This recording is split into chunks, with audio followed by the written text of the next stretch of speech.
next country on our Europe tour is Vienna, Austria. It took approximately 5 hours to get to Vienna, Austria from Ljubljana, Slovenia.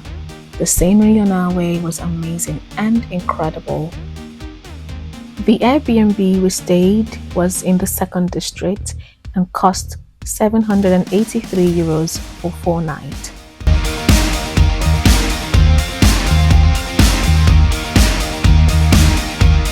Now let's talk about Vienna before we start our tour. Vienna is a capital of Austria in Central Europe. It is one of the world's great cities. Vienna is a treasure trove of charm, history, and culture. Lots of Baroque, exquisite architecture, manicured gardens, coffee houses, opera houses, and exceptional museums that will leave you amazed. Vienna is known as the city of music. Over 22 million tourists visited Vienna in 2022. Many of Vienna's main attractions lie within the ring. You should know that Vienna is known as the most livable city in the world, with efficient public transport system. However, the best ways to really savour Vienna is slowly on foot. Tourists flock to Vienna to experience a dynamic art culture. Now, let's enjoy Vienna. First stop was to the Vienna State Opera, one of the most famous and prestigious opera houses in the world. Vienna is known as the city of music. Mozart, Beethoven, and Schubert all called it home. Forgive me if I mispronounce that name.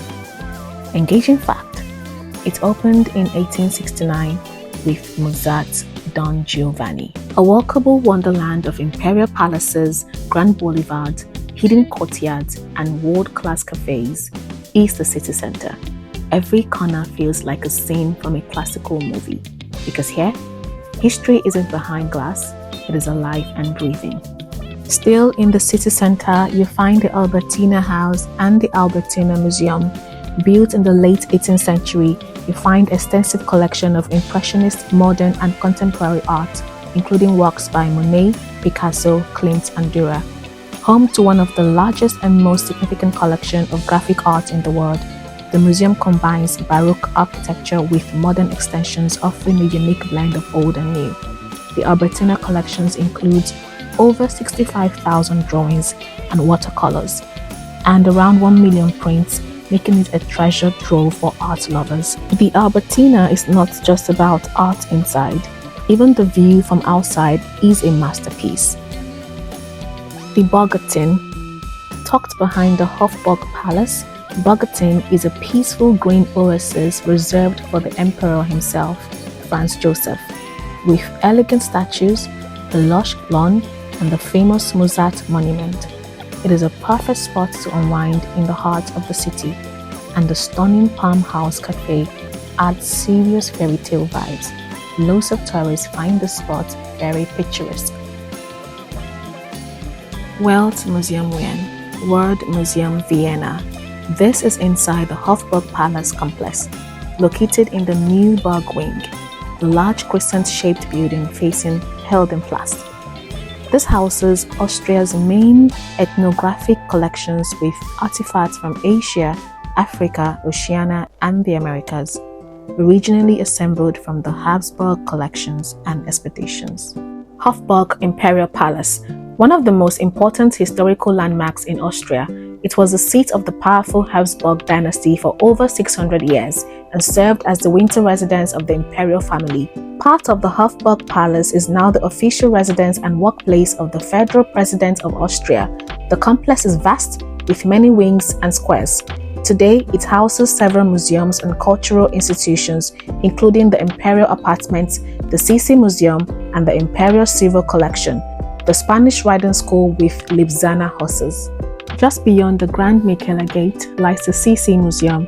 Visitors step through glided corridors into the world of Empress Elizabeth of Austria, better known as CC. You find CC's gowns, her beauty secrets, her travel necessities, and even the exercise equipment she used in her quest for freedom and perfection. The museum is one of Vienna's most visited sites, offering a glimpse into both the splendor and the shadows of Austria's imperial past. The Austrian National Library, built in the 18th century for Emperor Charles VI, it was designed to be not just a library but a monument to imperial knowledge. It houses over 200,000 precious books. The library today holds millions of items from medieval manuscripts and maps to modern works, but the State Hall remains its crown jewel. Trinity Column, one of the most famous plague columns in Europe and a major symbol of Vienna, also known as the Plague Column in Vienna. In 1679, Vienna was struck by a devastating outbreak. The plague claimed tens of thousands of lives. Emperor Leopold I vowed to build a monument if the plague would end. This is today one of Vienna's most famous Baroque landmarks, the Trinity Column on the Gaben.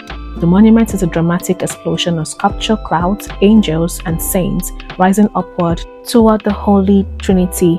At its base, figures symbolize the suffering of the city, while higher up, faith and divine protection triumph over the plague. Completed in 1693, it became not only a symbol of gratitude, but also a reminder of human vulnerability and the city's deep Catholic faith.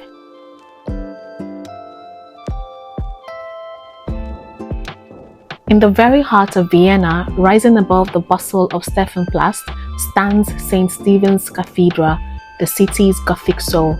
Its patterned roof of 230,000 tiles gleams in the sun, crowned by the soaring South Tower, Steph, which climbs to 136.7 meters, once guiding travelers home. Inside, you find marble altars and dim chapels whisper of centuries past, of emperors laid to rest, bishops entombed, and Mozart's funeral.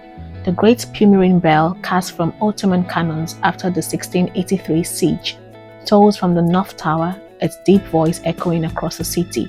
Though scarred by fire in 1945, the cathedral rose again in 1952. Today, Stephansdom is not only a church, but the beating heart of Vienna, watching over the city for more than 850 years.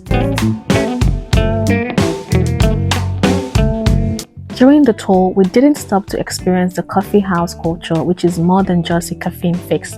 Cafes are the very essence of Viennese culture and have been described as places where time and space are consumed, but only coffee is found on the bill.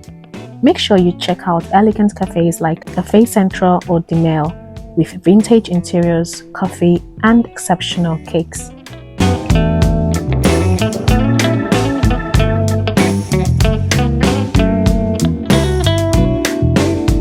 Vienna's Baroque jewel, the Belvedere Palace.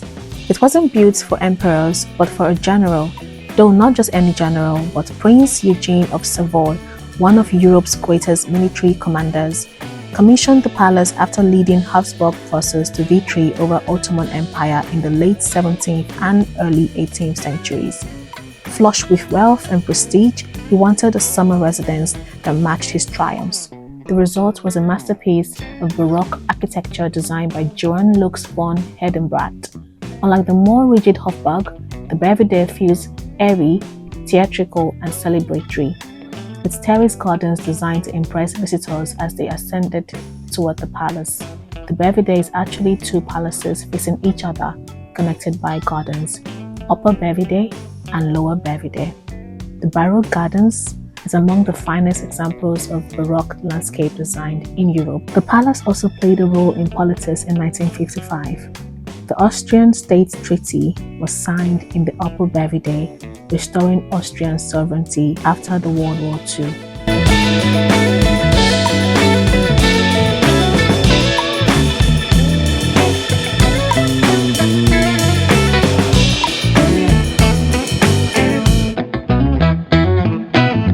For food, you should definitely try Vienna schnitzels.